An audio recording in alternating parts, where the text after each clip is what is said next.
So you may be asking, what is a needle minder? And if my wife wasn't a needle worker, I would have no idea what they are. A needle minder is a small little tool that needle workers use to hold their needles. It prevents needle workers from losing their needles and potentially becoming a safety issue. The worst you could do is lose a needle and find it weeks later by sitting on it. So if you're a needle worker or know somebody that's a needle worker, having a needle minder is a really great tool. So as always, I hope you stick around to the very end and enjoy the show. Thanks.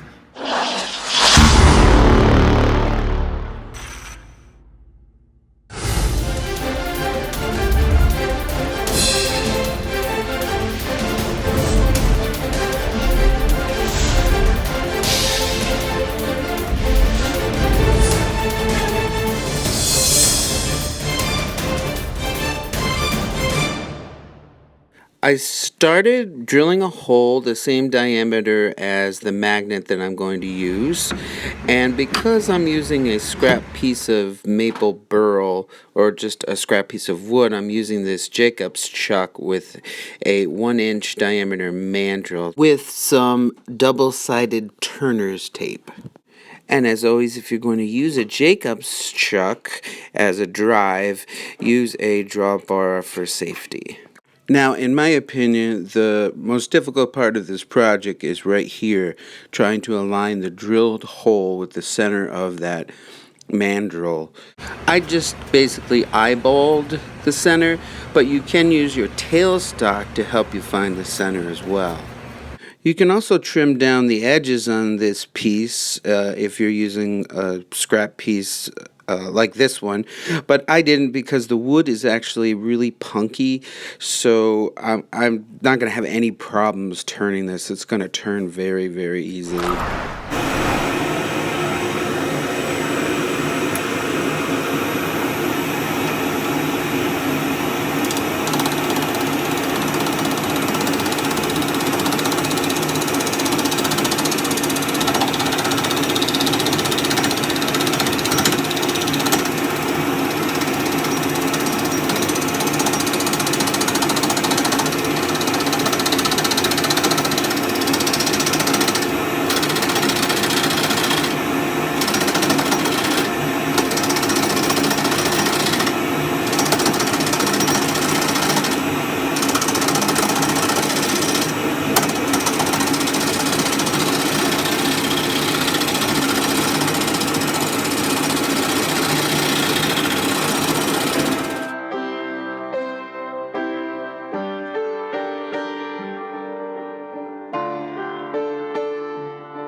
Now, before you turn your piece over to complete the other side, you want to make sure that the back side of your needle minder is completely flat and flush.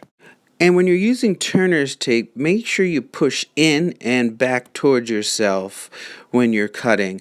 This way, the piece of wood doesn't fly off the turner's tape. If you just push on the outside of the wood, the piece could just fly right off. Not that I'm speaking from experience. All right, maybe I am. And to check that your piece is completely flat, you can just use the side of a square bar or anything you have laying around that's flat. Another tip when you're turning pieces so small like this and pendants, be careful when you take it off the tape because it could really just crack in half. And then I'll just remove some of the tape to put a fresh piece on, and then I'll flip the piece over, and this time it's much easier to mount and center it because you can just line it up with the edges of the mandrel.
Now I'm going to use a micro round scraper to clean up the glue, and you'll want to make sure that you do not hit that center piece at all with your tool or you can instantly ruin it.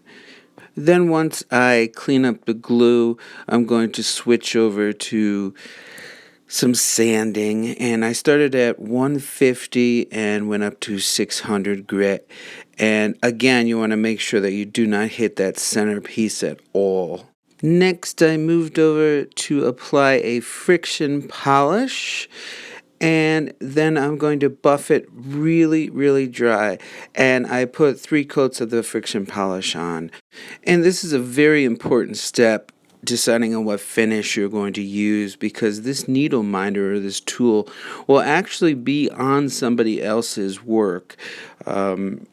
And if there's any dye or any finish that will come off onto their project, it may ruin all the hard work that they've done. I've also added 3 coats of this Renaissance wax that gets very hard when it's dry, and I'm using this as a top coat over the friction polish.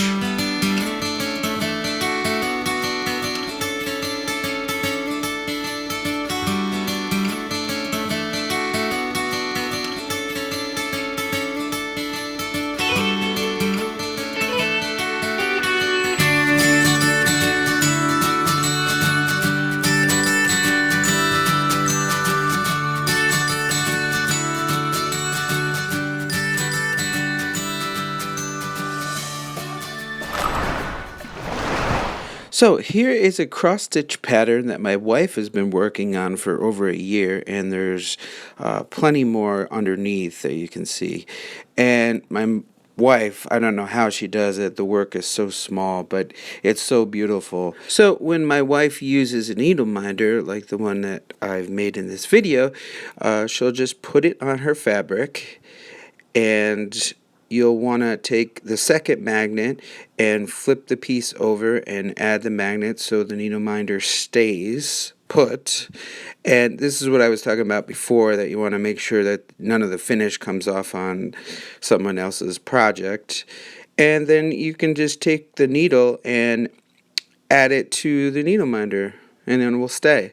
And the magnets are so powerful, the needle can be placed anywhere on the needle minder. And it's big enough, it's about 1 inch in diameter, where you can add a few needles.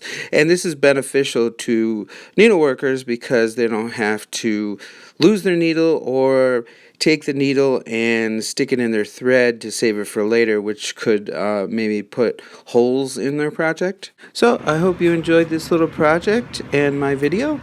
And if you have not subscribed, please feel free to do so. And as always, stay safe in your shop. And thank you for watching.